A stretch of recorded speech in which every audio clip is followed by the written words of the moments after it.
There's a music video out of China right now that's getting a lot of clicks, and most people are laughing it off.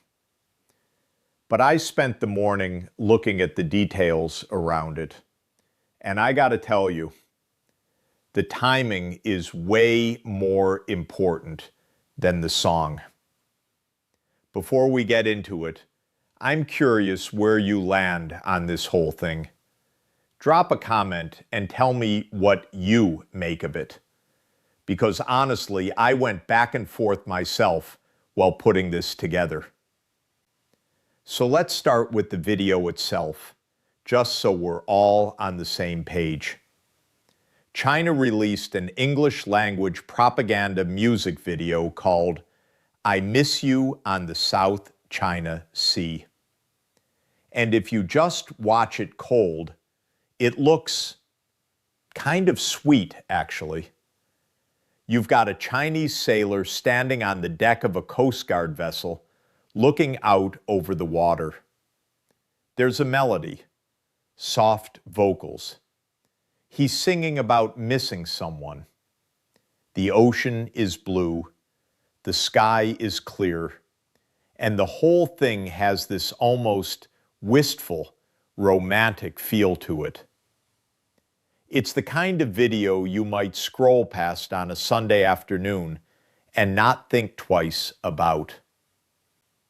But here's the thing about propaganda. It's never really about what it appears to be on the surface. And the more you look at this, the weirder it gets. Because this isn't just a love song. It's a territorial claim set to music. And it's being pushed out in English, which means they're not just singing to the folks back home, they're singing to us. They're singing to the Philippines, to Vietnam, to everyone who has a stake in those waters. Now, I know what you're thinking. A song? That's the weapon? That's what we're worried about? And I get that. It sounds almost silly on its face. A soft rock ballad isn't going to sink a ship or scramble a radar system. But if you think of it as just a song, you're missing the real play. Because the South China Sea isn't just any body of water. It's one of the most strategically important maritime regions on the planet. We're talking about trillions of dollars in shipping traffic every single year. We're talking about massive reserves of oil and natural gas. And we're talking about a choke point that China needs to control if they ever want to truly dominate the Pacific. This isn't a game, and it's not a music video competition. So why a song? Why now? Well, let me walk you back a little bit. Almost 10 years ago, 9 years actually, back in 2016, an international tribunal in The Hague issued a ruling. And it was a big one. They looked at China's claims over the South China Sea and basically said no. They ruled that China's sweeping 9-line claim had no legal basis under international law, that it violated the United Nations Convention on the Law of the Sea. It was a landmark decision. The Philippines brought the case, and they won. On paper, at least. But here's the part that doesn't get repeated enough. China never accepted that ruling. They dismissed it outright, said it was invalid, that they wouldn't recognize it, and that they'd continue to pursue their claims through dialogue and bilateral negotiations. Basically, they ignored it. And they've been ignoring it ever since. So 9 years later, we've got this song. And it's not an accident. It's not a coincidence. They didn't just wake up one morning and say, hey, let's make a cute video about a sailor missing his girlfriend. This is a deliberate, calculated move. And I think it tells us a lot about how China views its position in the world right now. Because here's the thing that should honestly creep you out a little.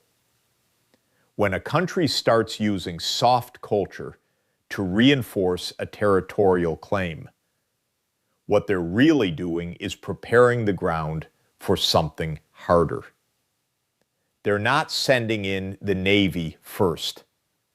They're sending in the song. They're trying to humanize their presence in that region. They're trying to make their Coast Guard look like regular guys with regular feelings. And they're doing it in English because they want you to see them that way too. And look, I get the instinct to laugh at it. The song is, well, it's not a banger. It's not going to top the Billboard charts. There's something almost quaint about it, right? The idea that you can win an international dispute with a ballad. But that's exactly the trap. Because while you're laughing, they're cementing a narrative. They're creating a version of events that feels more emotional, more personal, more human than the dry legal arguments from The Hague. And in the battle for public opinion, that stuff matters. Let me explain what I mean by that. The South China Sea is a huge area. We're talking about an expanse of water that connects the Indian Ocean to the Pacific. It's a shipping superhighway. About a third of global maritime trade passes through those waters every year. That includes a ton of stuff you use every day. Your phone, your clothes, the gas in your car. It all travels through that region at some point. And China has claimed almost all of it. The 9-dash line. That's their claim. And the Tribunal in 2016 said that line had no basis in law. But here's the thing. The Tribunal was just a court. They don't have an army. They don't have a navy. They can issue a ruling, but they can't enforce it. So China kept building islands. They kept putting military installations on them. They kept patrolling the waters with Coast Guard vessels that are more heavily armed than some countries' navies. And now, nearly a decade later, they're releasing a love song. It's almost like they're saying, we don't care what the court said. We're still here, and we're not going anywhere. Now, the video itself is interesting for another reason, too. It features Chinese Coast Guard ships, and the sailor in the video is just doing his job. He's patrolling. He's looking out across the water. And the lyrics are about missing someone, about longing, about connection. It's a pretty transparent attempt to make the Chinese presence in the region feel peaceful, normal, almost domestic. But here's the thing that really got me thinking. The timing. Why release this now, 9 years after the tribunal ruling? Why not release it right after? Why not make a bigger deal out of it then? I think it's because China is trying to shape the narrative before something bigger happens. There have been escalating tensions in the region for months. You've got the Philippines pushing back more forcefully. You've got the United States maintaining a presence. You've got Vietnam and Malaysia and Taiwan all making their own claims. It's a crowded patch of ocean, and it's getting more crowded every day. So what do you do when you're facing a complicated geopolitical reality? You try to reframe it. You try to make your position seem not just legal or strategic, but emotional. You sing about it. Because people remember a song. They don't remember a court ruling. They don't remember the details of a maritime boundary dispute. But a sailor missing his home, that sticks with you. And I think that's the real danger here. Not the song itself. The song is just a vehicle. It's a delivery mechanism for a message that China wants to normalize. And the message is, we belong here. We've always been here. And no court decision is going to change that. Now, the experts who've analyzed this video say it's also aimed at a domestic audience. And that makes sense, actually. The Chinese government has been really good at using nationalist sentiment to build support for their policies. If you can make the South China Sea feel like a personal, emotional issue for ordinary Chinese citizens, then they're more likely to support a hardline stance. They're more likely to accept the military buildup. They're more likely to see the Philippines or Vietnam or the United States as intruders on something that belongs to them. It's the same playbook we've seen other countries use. You create a sense of ownership. You create a sense of grievance. And then you can justify almost anything.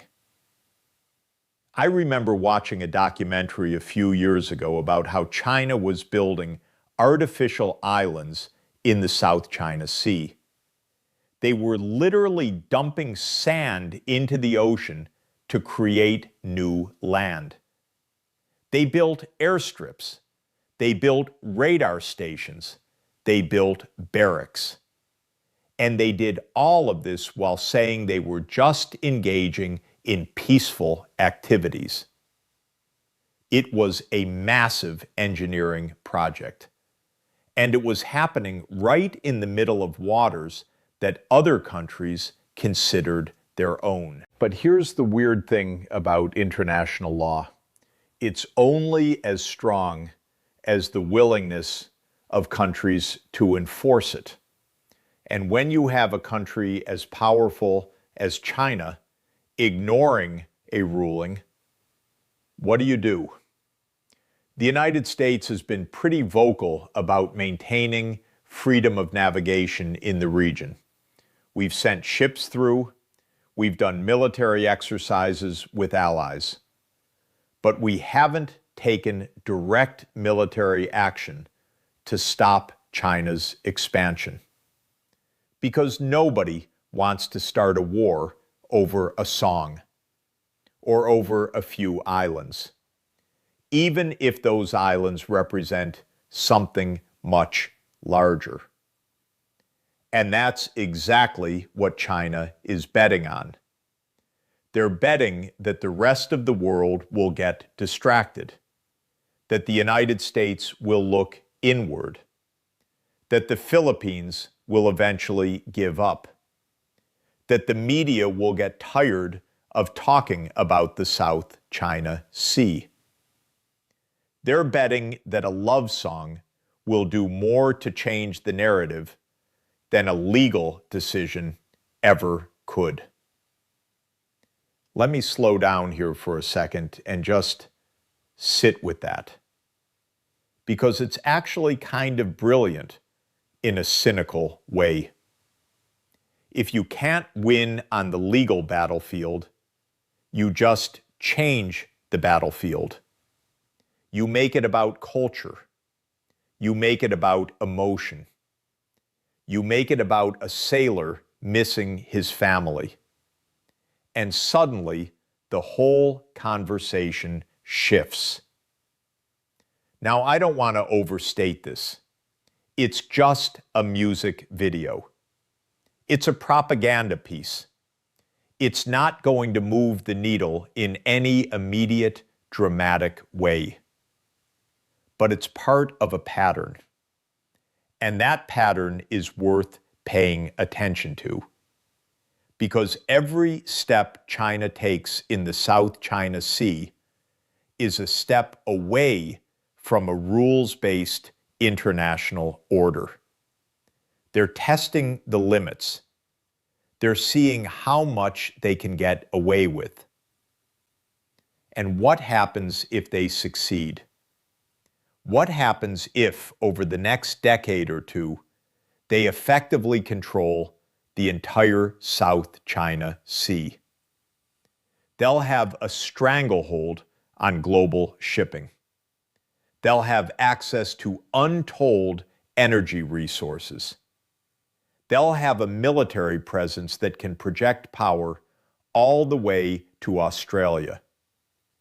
It changes the entire balance of power in the region. And that affects us, whether we want it to or not. So when you hear that song, when you see that sailor looking across the water, I want you to remember what's actually happening. That's not a love story. That's a claim. It's a statement of intent. And it's being broadcast to a global audience in English because they want us to get used to it. There's a really small detail in the video that almost nobody's talking about.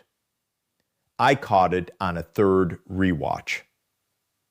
In one of the shots, the sailor is standing on the deck of a Coast Guard vessel, and you can see a second ship in the background. It's a little blurry, but the silhouette is unmistakable.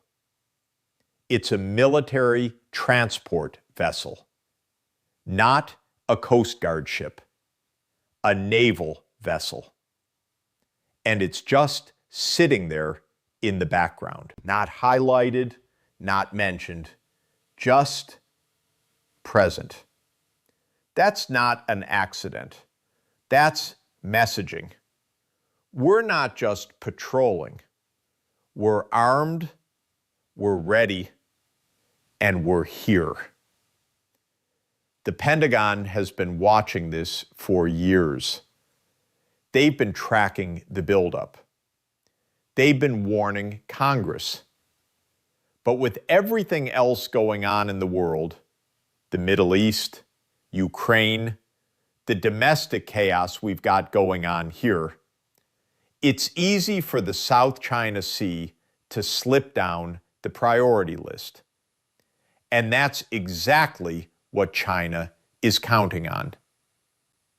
So let me ask you a question.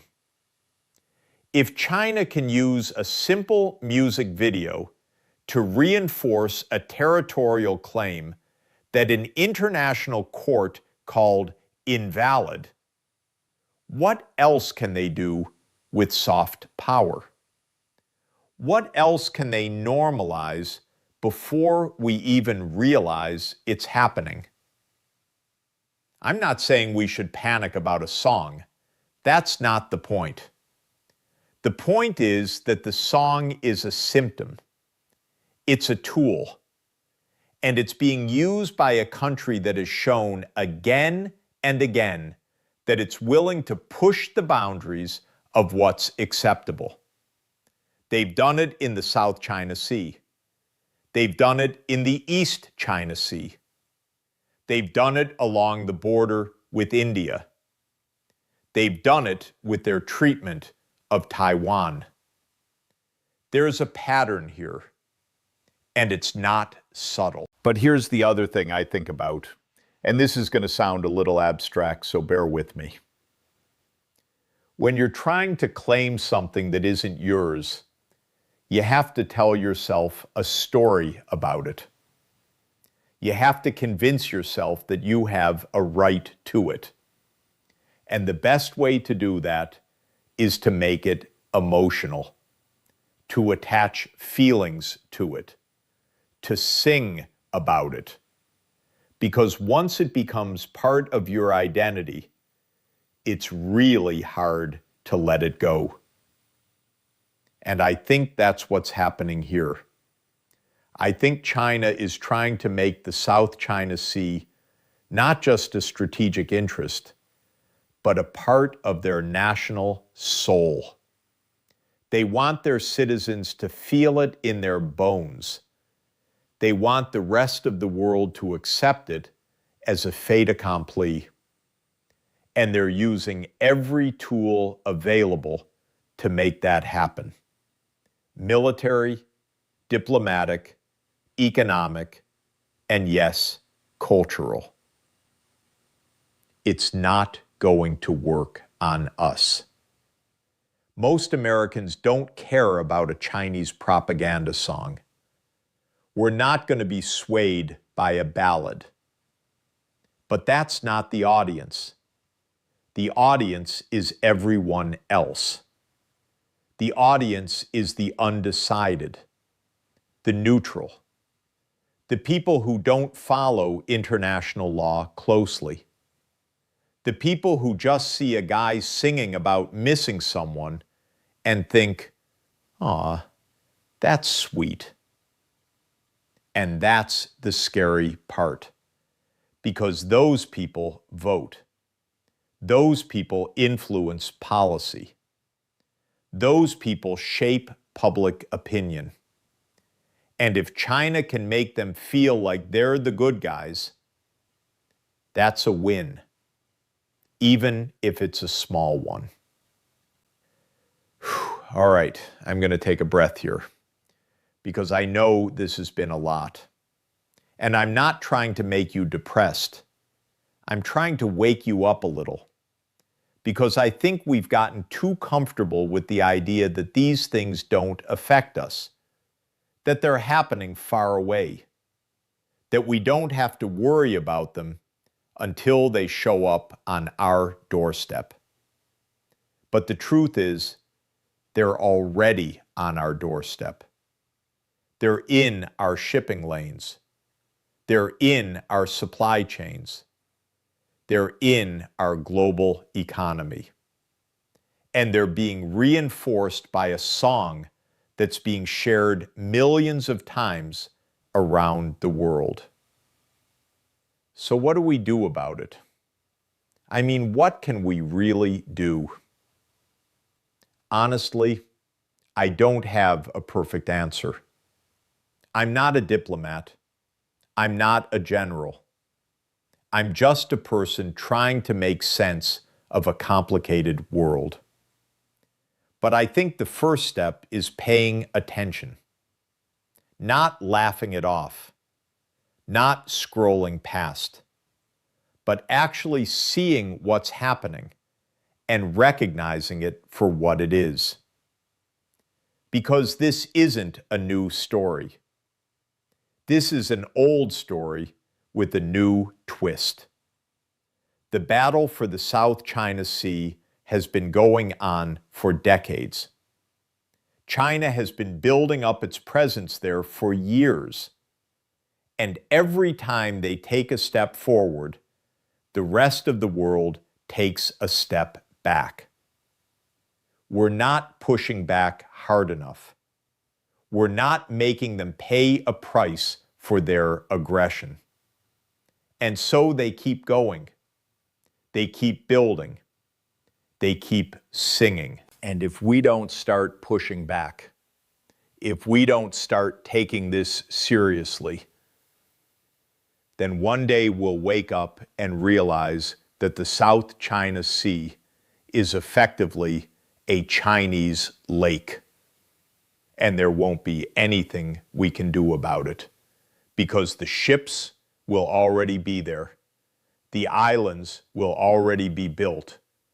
The narrative will already be set. And a love song will have been part of it.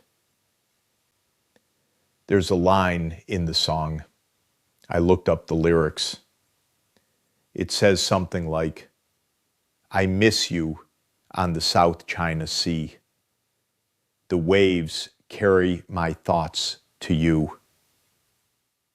And if you just read that, it sounds poetic. It sounds romantic.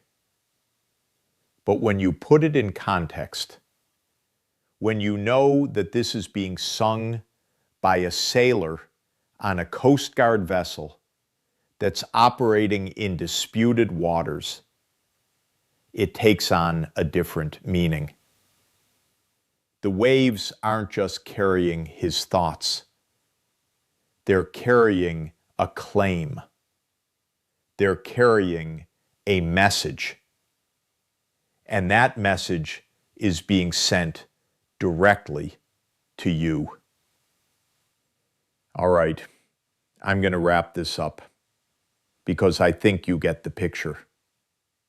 I don't want to keep beating the same drum, but I do want to leave you with one thought.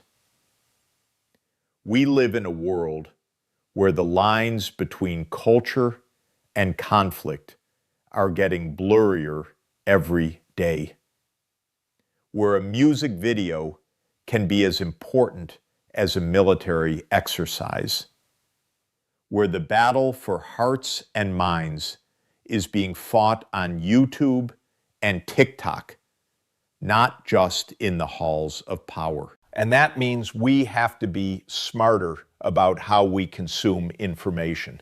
We have to be more critical. We have to be more aware, because the people we're competing with, they're not just singing, they're strategizing, they're playing a long game, and they're using every tool they have to win. So the next time you hear a song about the South China Sea, the next time you see a video of a sailor staring out at the water, I want you to remember what you learned today.